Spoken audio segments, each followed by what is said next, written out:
How's your day today? How is your weekend going? Today's a Friday, and just like everybody else, our weekend begins on a Friday. So I chose to share this live with all of you. Okubalaga essanyu lyange n'okubalaga ekkubo we tuyise fenga Caring Hearts Uganda emulimu gye twatandika okukola okuva nga 7 Septemba omwaka oguwedde. Nga bwe mujjukira mwenna ku birthday yange twaggulawo skilling center. Nga skilling center eno y'abaana abobuwala abazadde oba bafunye embuto nga bakyali bato mu biseera bya COVID. Bwe twafuna omuggalo mwenna mukimanyi nti twafuna ebizibu ebingi ennyo naye mu ebyo ebizibu bye twafuna ng'eggwanga ekimu ku byo ate ekyankwata ku mutima n'ekikwatako ne ba directors ba Caring Hearts abalala baali baana ab'obuwala abali mu bifo ebitwetoolodde abaafuna embuto ennyingi ennyo mu biseera ebyo ng'obulamu bwabwe buli mu matigga. So on my birthday 7th September last year, we opened a small, minimal training center for these teenage mothers to be. Netutandika n'abawala abatono, twatandika n'abawala 7. Naye nga bw'omanyi, when you have such a huge project, you get some few success stories and some few stories which are not really good. Twatandika tuli 7 okugraduating abawala 5. Era nga bwe mujjukira story nagibalaga, and I shared some pictures with you to show you how much work they had done. Wabula waliwo class gye twakolako eddako mu constituency yaffe ekyadonde eyo netusomesayo abawala 2 abayiga okutunga ekyalaani. When one of them was fully skilled and she could teach the others how to make a shirt or a skirt or a blouse, dress, tailor anything, she decided to offer herself to volunteer and teach the other girls who are in that shape like hers. So oyo muwala netumuleeta era yatandika okusomesa abaana abali ku training center yaffe eri e Kammocha. Omusomesa oyo tumwagala nnyo era tumwebaza nnyo emirimu gy'akoze era asobodde okusomesa abaana b'emirundi 2. Group ezo zibadde zirina abaana 7. Group eyasooka alina 7 nene eyokubiri ebadde n'abaana 7. Naye nga tetunatuuka ku group eno eya graduating nze recently, that's like 2 days ago, njagala nsooke mbazzeeyo ngamba mmwe abataafolowinga okuva ku story yaffe gye yatandikira nga tuggulawo skilling center eno nga 7 ogw'omwenda. I want to take you back, give you the stories of these girls, how they started, how they progressed, and where they are now. So, this is the story of the 5 girls who managed to get skilled and complete their skilling classes in tailoring last time. That is the first phase. Kambazeyo ke mabega. Musoke mulaba abawala abo. Story yabwe eyajja envudde kwetambula. Don't cry.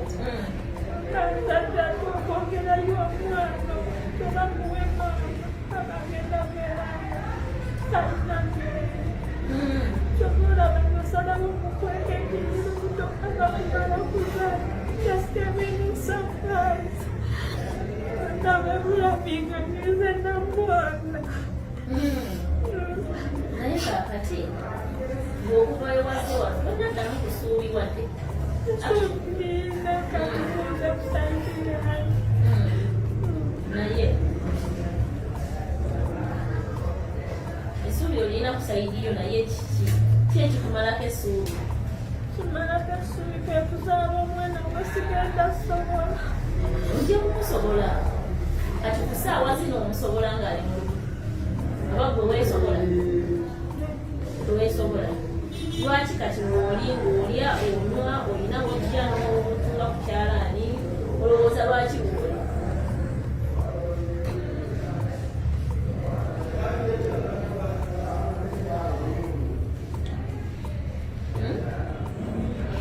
Omwana oyo agenda kuvaayo agambe yenze. You have seen this. Muze mubiraba era nga mukola ki? Nga mubiwulira. Okitegeera? teri mwana azaalibwa n'abulwa bugoye bw'ayambala, ekyo tekiriiyo. Teriiyo omukazi alumwa ng'ayagala kuzaala n'abulwako amuyamba, tekiriiyo. Okitegeera, teriiyo mwana abulwa bw'abeera. Temugyamu mbuto, that is one. Temusuulanga abaana bammwe. When you go on thinking about your child, nze nina experience because I'm a mother. Nze manyi wabeerawo communication wadde omwana aba akyali muki mu lubuto. Okitegeera, buli lwabeera muli mu lubuto ng'omulowooleza bubi tagenda kubeera happy. If you are 3+, owulira omwana ali healthy muli munda ng'omuwulira ng'akola ki ng'atambula. Naye buli lwe weemalako emirembe gwe nga gwe kati oli mulaba mukovu noono mukovu. Reason ngenda kukola ntya nze, ngenda kubeerawo ntya nze. But God has paved the way for you that you can now get food to eat. Abaana bano baana baffe ba mu kitundu. Kati nze engeri gye ndi omuntu omukulu ate nga ndi muntu wa kkanisa, abaana bano ba zooni yange. Kwegamba ey'ekkanisa. Kati abaana bano nabamanya nti bafuna obuzibu muno mwe tugenda nga tutambulira mu maka nga tubuulira enjiri, ne mmanya abaana bano nti balina obuzibu obwabatuukako ne babandaga. Kati musumba bwe yayogera ku ky'abaana bano okubayamba, kyanyanguyira kuba abaana bano abamu nali mmanyiiko we babeera, ne mbanoonya ne mbalaba ne njogera nabo. Tugenda Awadde e Nawume we tusooka ewa Kabaka Ganda, we tusooka okugenda we bamuzaala. Abaana bangi abali mulimira bangi abawala. Obuzibu bwe basanga abaana kati bali awo kwega tebalina kye bakola, ate nga abazadde baabwe abamu tebakola, abaana bayala. Kati bw'afuna omuntu amulimbalimba ayanguwa mangu okukola ki? Okukkiriza. Kati bw'aba nga akkiriza era abamu balina kufuna mbuto. Kuba kati ate engeri gye baba batwalako abamu olaba nga kati bano abaatwalibwa ng'olaba waliwo embeera ate gye bafunyeemu ennungi.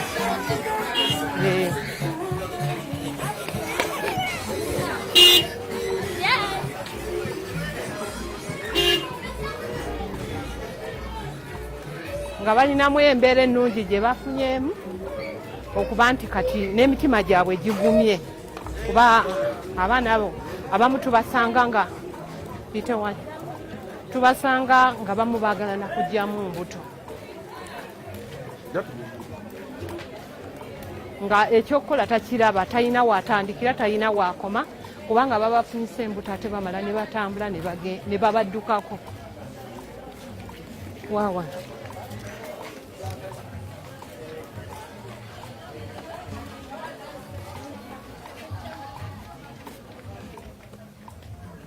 Abaana bano tujja kuba nga tubasuubiramu okuba nti tebakyalina kweraliikirira nga kuli kwe baalimu, ate bajja kukola okusinziira nga bwe mbalabye ebbanga lye basomedde ettono, naye olaba balina kye bakutte, ate n'endabika yaabwe we baagendera yali ndala. Na kakati olaba nga balina endabika gye balabikamu ennungi. Kati ffe ng'abazadde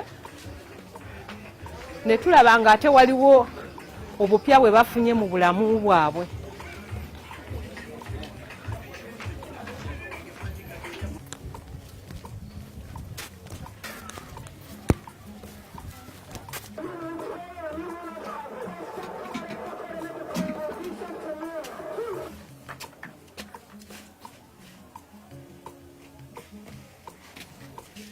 Yalamanyi. Nze Agwang Immaculate. Mbeera Kamoocha wano ku Church Area Zone. Nze mama wa Adeke Naume. Munange saaliwo nali mu kyalo naleka abaana naye okugendako mawo nensanga abaana nga omwana afunye olubuto. Nasooka nenyiga naye ate luvannyuma nga ssaawa nga 3 ziyiseemu ate ne baŋŋamba tewaliyo ekitongole eyajja. Ekitongole ekyo kyajja ne kimutwala.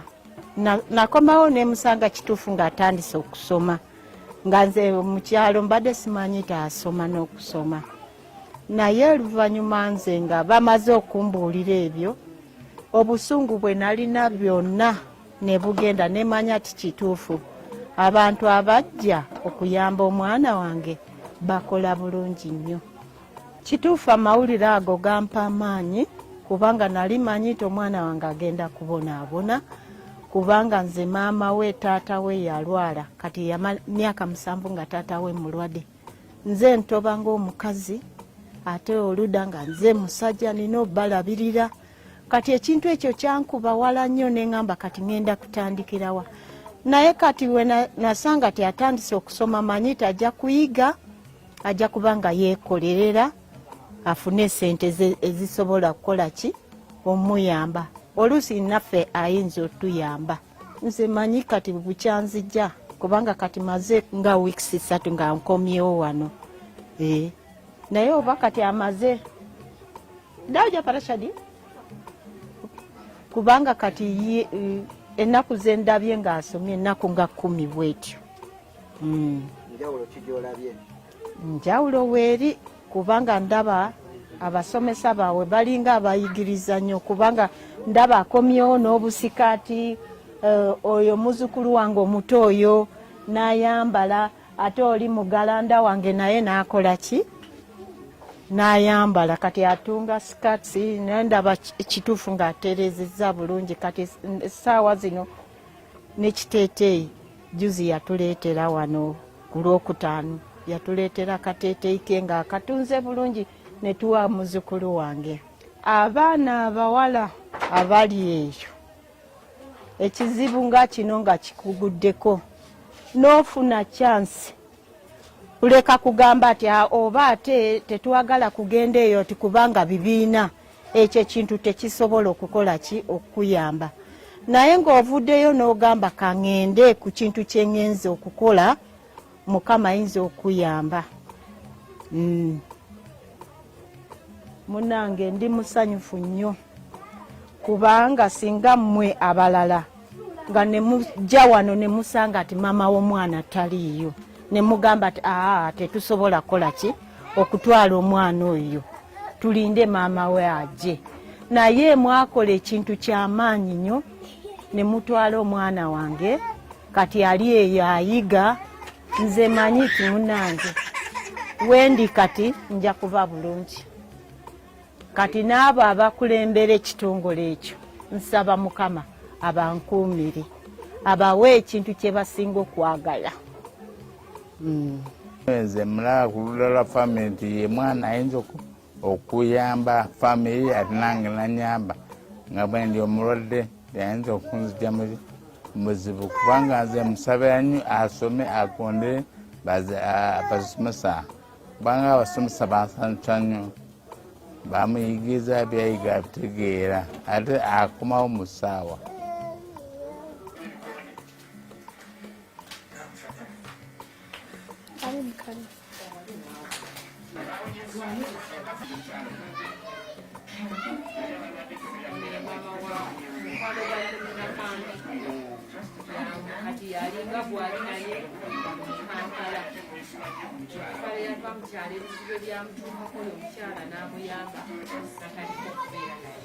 Musanga eri abonaabona ali mu woteeri ng'akola bamunyaga tebamusasula amaze mufunisa olubuto waayamufunisiza titumumanyi nga nalindiirayo nimugamba jangu tubeereko ffenna wembeera tujja beera n'embeera atunyigiriza tujja beera nayo.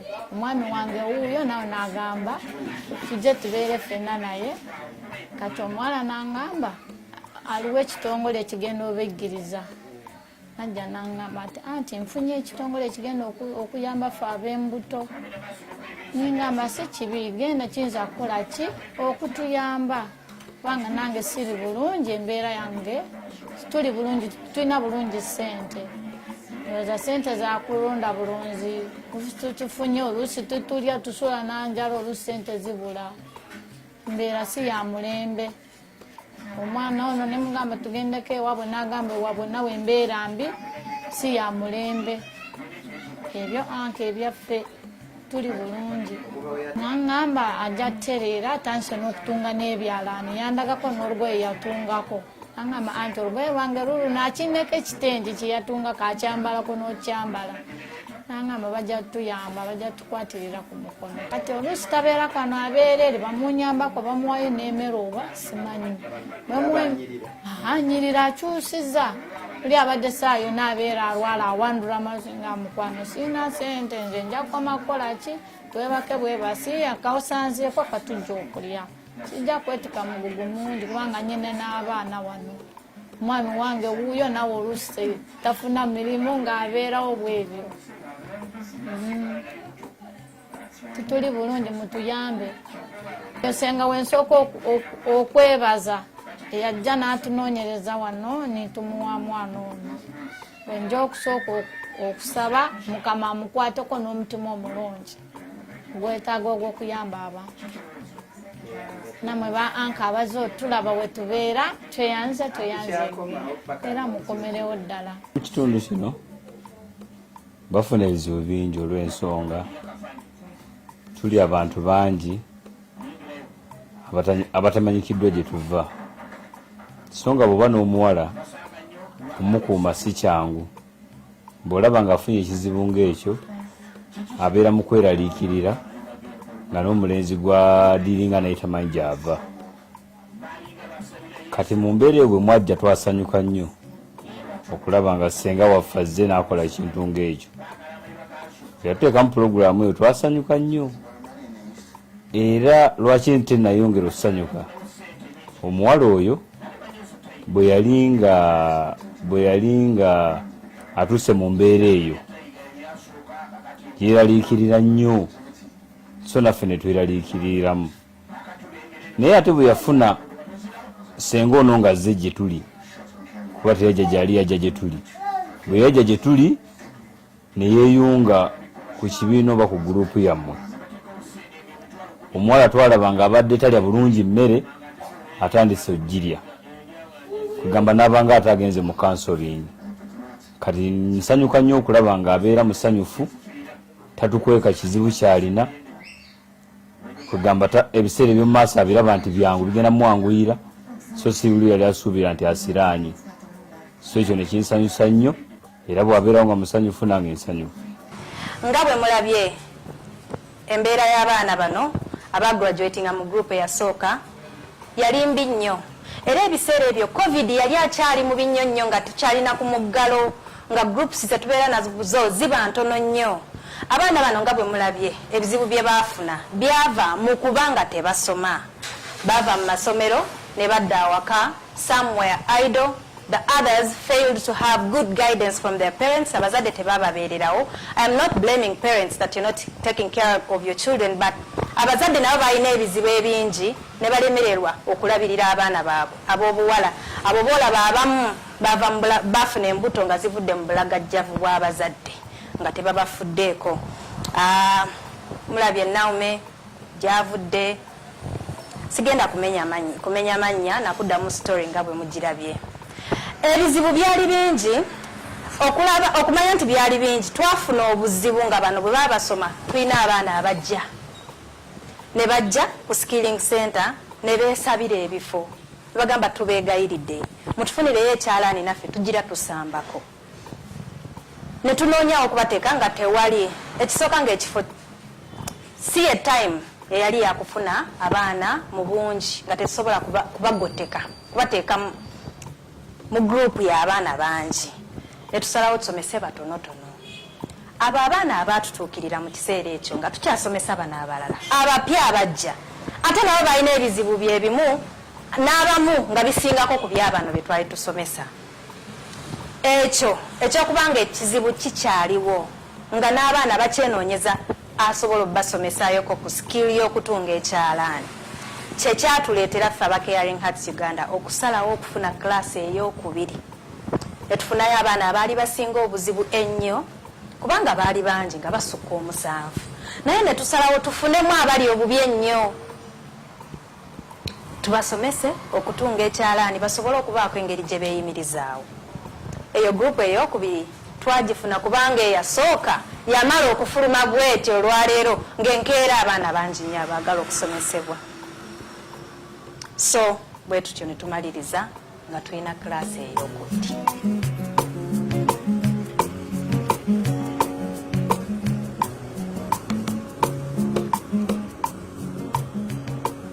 Yali bizibu nnyo kuba mbeera ewaka nga tolina wadde n'ak'okulya wadde ka breakfast osiiba njala, naye bwe najja waneera nti sinafunamu busikirizi ne nfuna ku kyokulya era nga tibyenyirizaamu nnyo osobola n'okutuuga nsanyufu kirungi nnyo okuteekayo omwoyo nga ofunye MSP yonna bannaayo abawala abali eyo oba ofunye ekyasi yonna bakugambye okukola ekintu babiteekayo omutima osobole okukola okuyiga kuba munaye n'ensi ekyuka oyinza okwagala obutateekayo omutima ate ensi neekukyukirira. Yatufunayo ekifo kyange tandika okutunga ne bakasitoma ane Caring Hearts njebaza nnyo, mwebale nnyo, mwebalire ddala kuba n'omutima omulungi gw'obuyambi tweyanziza nnyo Mukama wawulisa.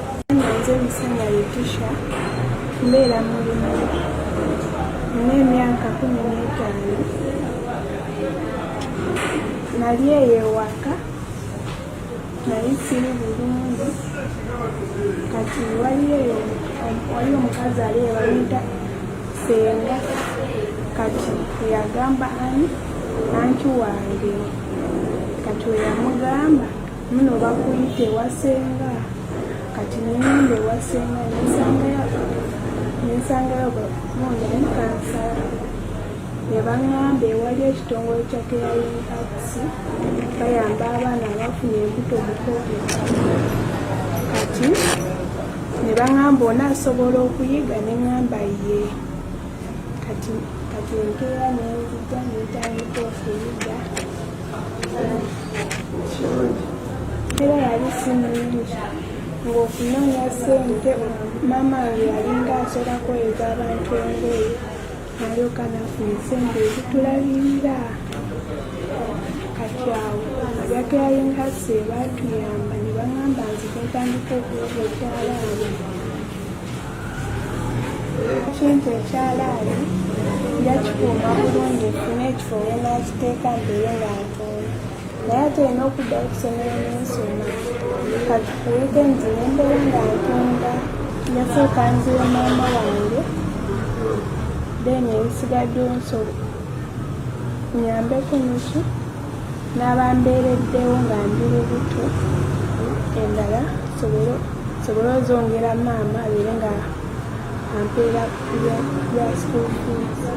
Njagala kubeera looya lwakuba wali kale basobole ofuna abantu abakola abantu ebibi n'abo abantu abakwata abawala. I was staying with my brother. At first I was staying with my aunt, but when she knew that I've got pregnant, she just left me, then she went to the village. Then I told my elder brother, the one I followed, that I want to be staying with him because I had nowhere to go. The village is far and even I didn't have transport. Then he accepted to be staying with me. And I was just staying at home, nothing to do. Then they informed me about caring hearts. Then I also started coming here to get some skills. Situation changed. Then, because at first I was sad, I had much stress when I was still at home. But when I came here, I was stress-free. I got friends, love. It was like I'm at home. Okay. The teacher was was caring. Even if when you've made a mistake, she can tell you that do this and this. Still you learn slowly by slow, because some of us were slow learners. Because like me, at that time I had produced, the baby was disturbing me.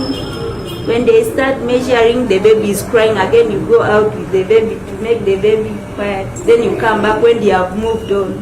Then you start afresh from where you've been. Again, the baby starts. So the baby was disturbing me so much, but the teacher was there for me. She was like carrying. Yeah. Even sometimes she used to carry for me the baby when I'm also trying to make. Now, Your plan? my plan, like when they are going to give me, I'm happy. And I'm going also to treat the people in community. Some money, I'll buy some materials and I put there. When I get much, like when I'm moving on getting, I'll start saving for my baby. You never know, maybe a baby can fall sick when you don't have anything. But when you've at least saved something, you can get it. And you use it. I will also inform them about caring hearts, and I will tell them how they care for the pregnant girls, and they provide skills and other services to those who are in bad situations. And I want to thank God for the skills I've also got from here, because when I was at home, I didn't know anything. I was just sitting. But when I got informed here, I also learned more and much, which I didn't know. Like what? Like tailoring. Me, I didn't know even making pads, but now when I go back home, I can also exercise to make pads. Even I can make and start selling. And I want to thank all of those who have been there for me, helping me. I want to thank Mommy for being patient with us, because sometimes we used to come late. She comes here when we are not around. Then she sits waiting for us. And I want to thank Reverend also. Like when I delivered, I didn't have anything to eat, but they were there for me. They provided for me food and even clothes. May God reward them abundantly. Stories z'abaana ba class eyokubiri muzirabye, naye class eyokubiri ebadde yanjawulo nnyo.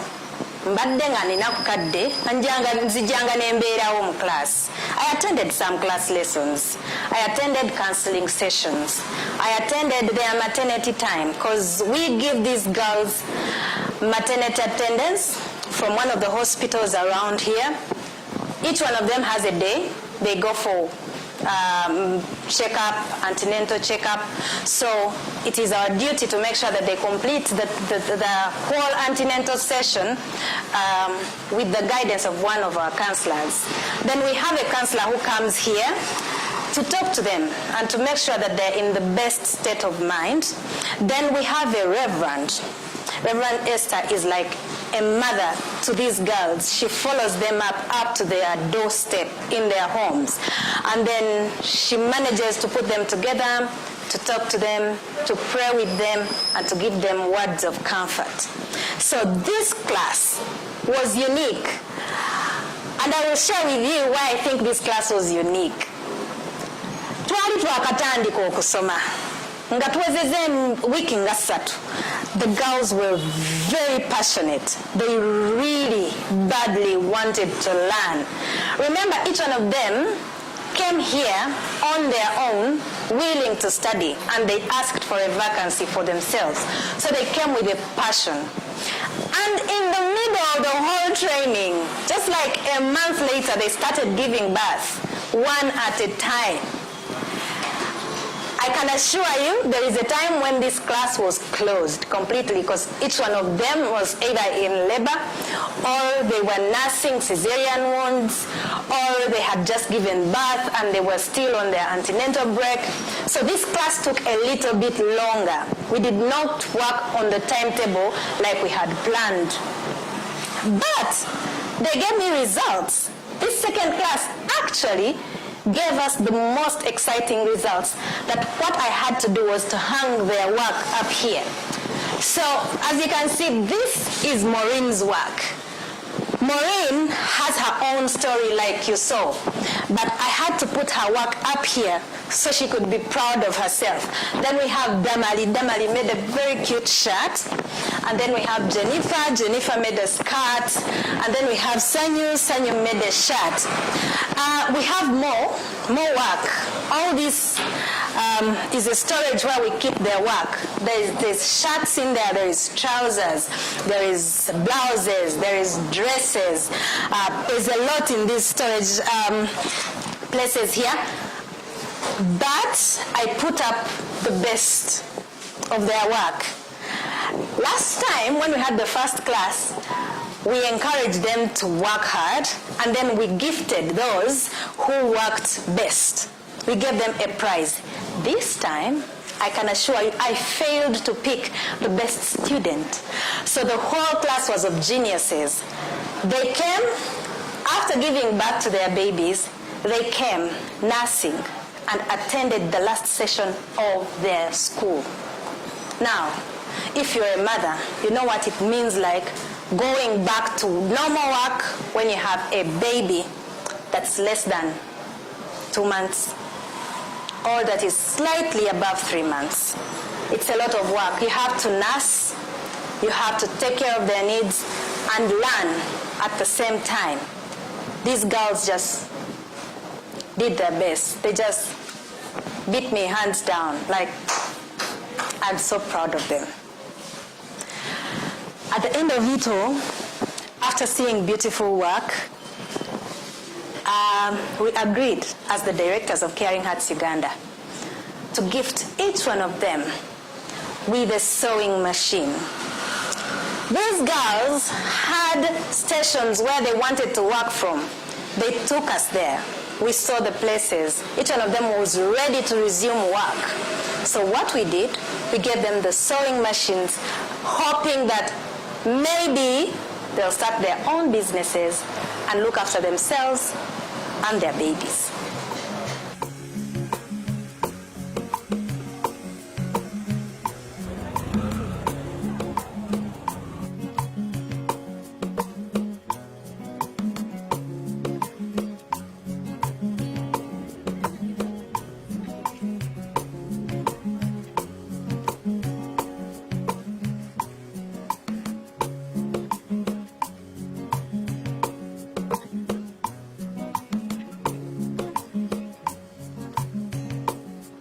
Caring Hearts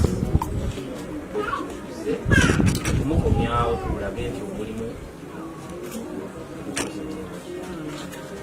era netatawaanyiza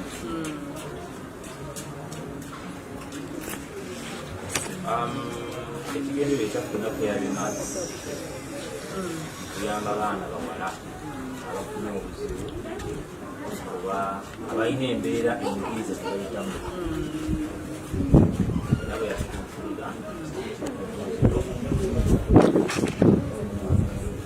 Budabuda ina kansala kayono Budabuda kira yangambi mbese n'okutegeeza nti yawonye ku mugizi mugwaliwo namukyali musanyufu oluvannyuma lw'okumutendeka ekisinga obukulu kubanga ayita obutagezita kuwawo maki ebirala byonna biyinza okugwawo naye omuntu waba alina amagezi era asobola okutambula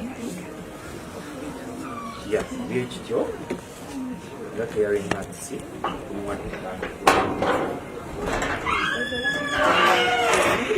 era nkusaba nga maama omuwagire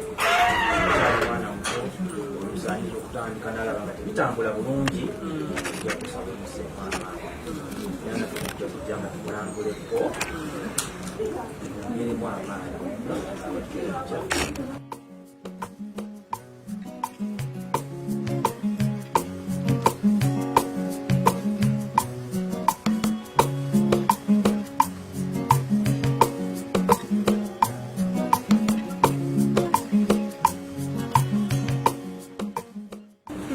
nsanyuse kubanga omwana wange abadde talina kyakukola kati ekintu nga kino ekyokuyingiza mu mutwe gwe ajja kubeeranga nga yeekolera kusinga abaddewo ng'atudde nga talina mirimu ate ngaolusi n'abazaalamu abaana okusi babayamba aŋamba tugenda Kyagulanyi tugenda Barbie yaŋamba Barbie tagenda kwongerayo kukiga twetubanyabatwenebyani amba ddala okakasa Kyagulanyi okukwata omuntu wentiye kati kikino kituukiridde ndina musanyu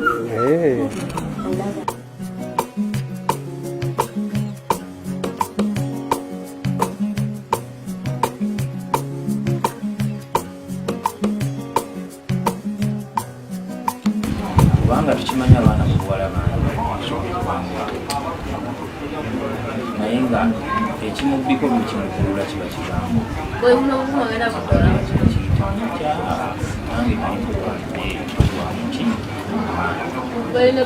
kati sebo kusaba awadde entandikwe atalapi kusaba tumuleka kukiteeka kunju wabula atwale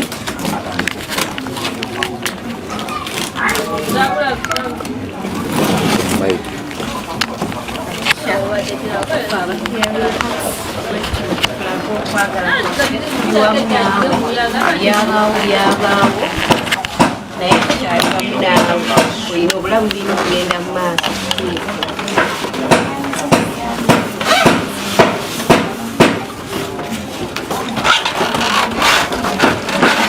Madina,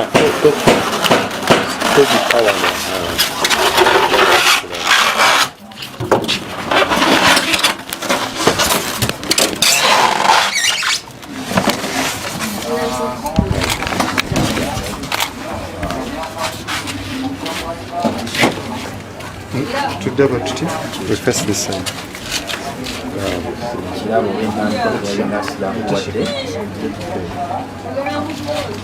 kusaba okole twagala tuddemu okujja okuwulira omwandika wali katikiwa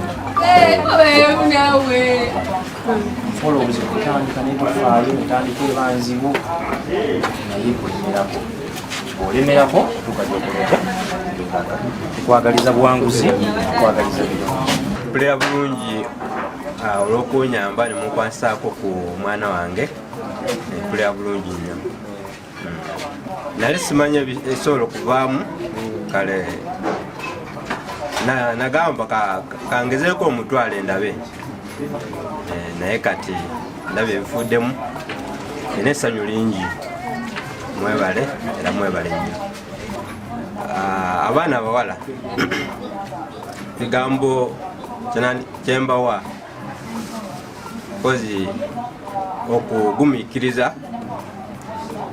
wabeerawo okusoomoozebwa kwonna kwe baba bakola ki kwe baba bayitamu okugumiikiriza okusoomoozebwa okwo kusobola okujja naye kiseera kituuka nekugwawo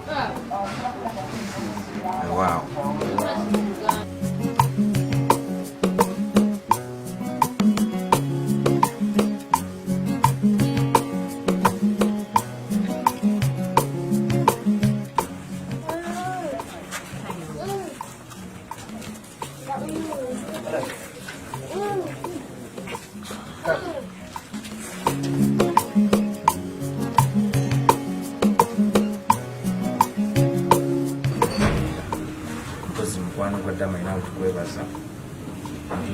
era ng'akwetaaga wabeerawo era sigala akakubi waggwamu amaanyi ng'omugamba oyise mu bizibu ebisinga ku bino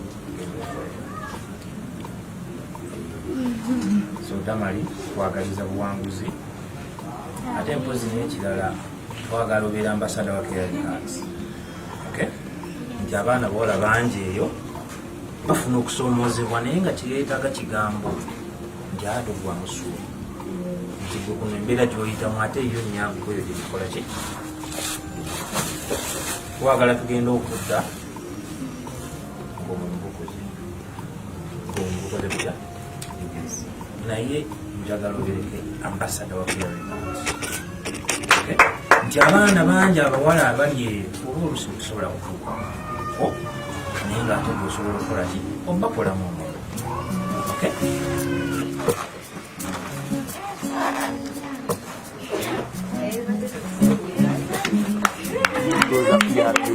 Close up your face.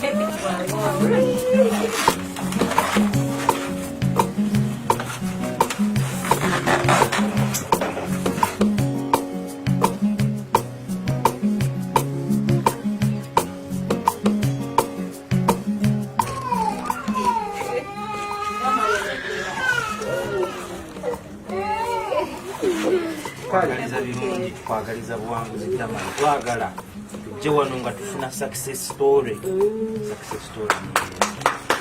Nti abannange nandiva wala ne Caring Hearts nenkwatako kati ndi wano tulagayo n'abalala basatu nti noono yali alemereddwa naye kyali kigambo kyange kyamuzaamu amaanyi. Kali owulira otya? Ndi musanyufu. Kyange. Kikyo? Nani musanyufu? Yenna owulira essanyu. Ogenda kukola kino ekifaananyi. Pulaani kati tukupe pulaani, twongeddemu ku pulaani.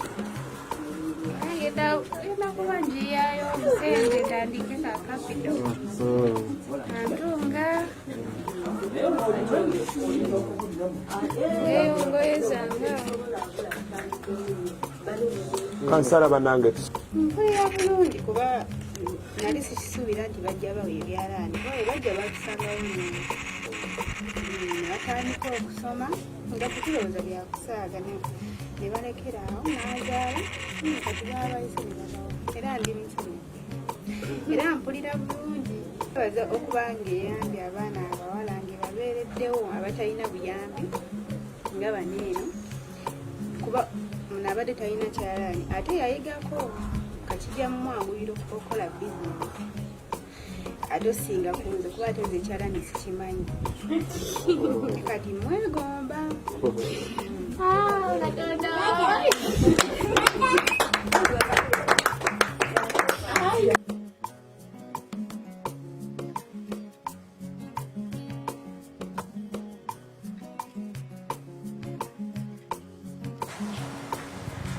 essanyu lye mulabye nange lyansukkako. Badirectors abakwata ekkubo ne bagenda mu field okugaba ebyalaani ebyo bavaayo beewuunya era beeyongera okumanya nti enjawulo gye bali mu kukola mu bulamu bw'abaana bano n'abaana baabwe be bagenda okuzaala oba be baazadde kirabika njawulo nnene nnyo nnyo nnyo tetulina na bwe tuyinza ginnyonnyola mu bigambo. Abawala abo nga bwe mbanyonyodde baazaala naye baalina ebizibu abamu. Omu ku bo yafiirwa omwana, yava wano nga sinatuuka ku sitori ye y'okufiirwa omwana. Omu ku bo sigenda kwogera linnya, bwe yajja wano nali sirabangako ku smile ye. She was always very bitter, quiet. When a conversation of some sort of fun came up, she would walk out. But through our several counseling sessions and through conversations with the Reverend and through interaction with these other girls in class, she started to loosen up and began to bring and fit in the conversations. It is sad that when she had just begun to fit in the place and to be part of the whole situation and to love her colleagues, and to enjoy the work that they were studying. She got labor alarms, was taken to hospital, and unfortunately lost her baby at 7 months. This girl is still under rehabilitation. We are still speaking to her. I'm sharing this with you kuba njagala mumanye nti wadde tukola bye tukola, Katonda naye abeera n'entegeka ze. Tujja kukolako kye tusobola, naye nga tukkiriza nti Katonda ajja tuyambako atuwanirire ebintu bino bye tukola bigguke mu ngeri gye tubyagalamu. Njagala okwebaza abantu bonna abatubeereddewo, naye nga sinabeebaza, njagala balaga nti Caring Hearts Uganda eyiggiriza abaana bano okuddayo gye baava nakubaako kye basobola okusiga mu bitundu bye bavaamu. Nga bwe mumanyi oba nga abamu bwe mutamanyi, olwaleero ennaku 28 May is Menstrual Hygiene Day. International Menstrual Hygiene Day lwe lunaku lwetufe abakyala n'abaami abatubeererawo lwetujaguza ebiseera bya kugenda mu nsonga. Olwo olunaku lwetuyigiriza abaana abato n'abakyala abalala engeri y'okwekuumamu nga bayonjo nga bali mu nsonga. Olunaku luno abaana abawala abaasooka mu klaasi yasooka bantuukiridde nga balina kye baagala okulutegekera, ne mbawa buli kye baali beetaaga. And guess what? Baali baagala kutunga sanitary pads, nga bagamba nti mu bifo gye bava balaba ekizibu ekisinga obukulu mu bamaama baabwe, mu baganda baabwe n'abawala ab'emyaka gyabwe, kwe kubanga tebalina kye bayinza kukozesa nga biri mu biseera byabwe ebyokugenda mu nsonga. Ne bagamba katukoleyo sanitary pad, kubanga ku kiraasi tubayigirizaako okutunga sanitary pad. Ne tukwata ne tubawa material ne tubaleka. Mu nnaku 3 abawala 3 bali bakoze sanitary pads 3, era olwaleero nga 28 bazikutte bagenze zigaba mu communities ze babeeramu. Njagala olabe kyekibaddeyo.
abali ku live eno.